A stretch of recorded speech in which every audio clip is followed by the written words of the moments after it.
Hey parents, are emotions getting in the way of your homeschooling progress? Trust me, I've been there. What if I told you there are 3 science-backed tools that can transform how you and your child handle stress and frustration, whether it's dealing with math, a math meltdown, or your own overwhelm? These strategies will make homeschooling a smoother, happier experience. Let's dive in. When I first started homeschooling, it felt like I was constantly in a battle, not just with the lessons, but with myself. Arya would get frustrated with math, and instead of being patient, I found myself treating our homeschooling like a job. I stress over whether I was doing enough, forgetting she's just a kid, not one of my employees. It was exhausting for the both of us. I realized that these were just thoughts, not facts. And the same goes for us parents. How often do we think, I'm not doing enough, or I'm failing as a teacher? We all do it. But here's the secret. You can challenge those thoughts. Instead of spiraling into frustration, start asking yourself or your child, is this really true? Or is it just how I feel right now? This small shift changes everything. It helps my daughter pause before getting overwhelmed. It helps me stay grounded as a parent. Now, let's talk about emotional regulation. How to manage those emotions once we recognize them. This is something that Good Inside by Dr. Becky Kennedy and How Emotions Are Made by Lisa Feldman Barrett both emphasize had to change, not just in how we approach schoolwork, but how I approach being her teacher and her dad. That's when I came across some amazing tools from the books Why Has Nobody Told Me This Before by Dr. Julie Smith, How Emotions Are Made by Lisa Feldman Barrett, and Good Inside by Dr. Becky Kennedy. These books completely shifted how I approach both teaching and parenting. And today, I'm going to share 3 of those tools with you. Let's start with thought awareness, a game changer for both you and your child.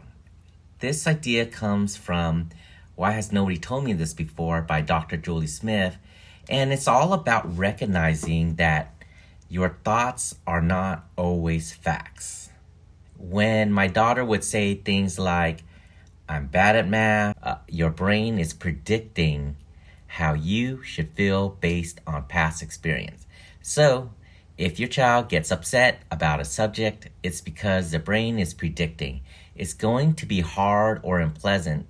But here's the cool part. You can change that prediction by creating new emotional experience. Deep breathing, calming strategies, and breaking things into smaller steps help rewire how they react in the future. The third tool is building resilience. This is all about teaching your child to keep going when things get tough. It's easy to give up when something feels overwhelming, but resilience is what helps kids push through and learn. One of the things I've learned from Why Has Nobody Told Me This Before is that resilience isn't something you're born with. It's skill you build. Whenever my daughter faces a challenge, whether it's math or something else, I remind her that mistakes are part of learning. I say, it's okay to get it wrong. That's how we improve. This teaches her not to fear failure, but to see it as a stepping stone. And this is where Good Inside comes in again. Dr. Kennedy reminds us that parents, we need to set boundaries, but with empathy.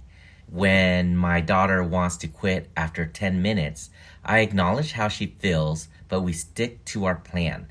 I know this is hard, but we agree to work for 25 minutes and then we'll take a break. This balance between understanding and structure helps her build that resilience muscle. What's been the hardest part of keeping your child motivated during tough subjects? I love to hear your thoughts. drop a comment below and let me know. To quickly recap, here are 3 essential emotional tools for homeschooling success. Thought awareness helps your child recognize that thoughts are not facts. Emotional regulation, use calming techniques like deep breathing to manage stress. Resilience, teach your child that mistakes are part of learning and to keep going when things get tough. These tools have made a world of difference in my homeschooling journey, and I hope they help you too.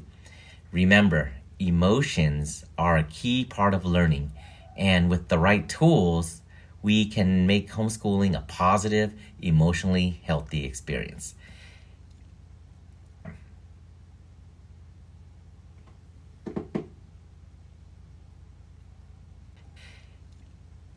If you found this video helpful, go ahead and hit the like button and don't forget to subscribe for more tips on making homeschooling easier and more fun. Next week, I'll be talking about how to balance academic learning with emotional development. Trust me, you won't want to miss it. Thanks for watching. I'll see you next time.